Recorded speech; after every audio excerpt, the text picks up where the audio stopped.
کیا ہو اگر کوئی آپ کو یہ بتائے کہ ایک پورے شہر کی پہچان، مطلب اس کا نام، اس کی وہ مشہور جھیلیں جن کی سب قسمیں کھاتے ہیں، وہ سب دراصل ایک بہت بڑی غلط فہمی پر مبنی ہے؟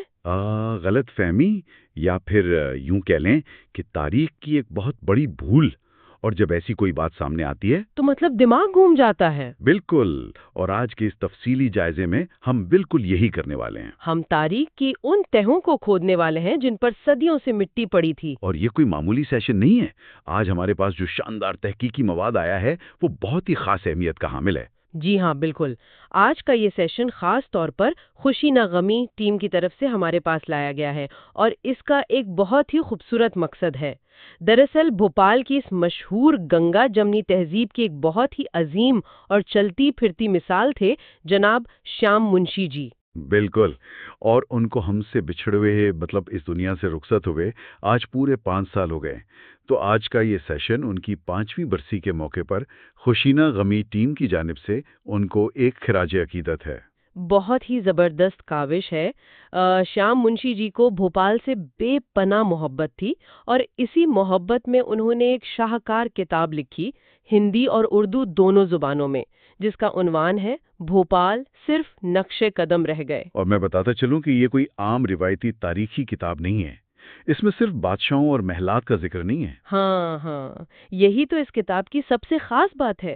مطلب اس میں رانی کملا پتی سے لے کر نوابوں اور بیگمات کا ذکر تو ہے ہی، لیکن ساتھ ہی ساتھ اس میں بھوپال کے ان عام لوگوں کو تاریخ کے ہیرو کے طور پر پیش کیا گیا ہے جنہیں عام طور پر تاریخ بھلا دیتی ہے۔ بالکل، جیسے کہ بھوپال کے مشہور پتنگ باز۔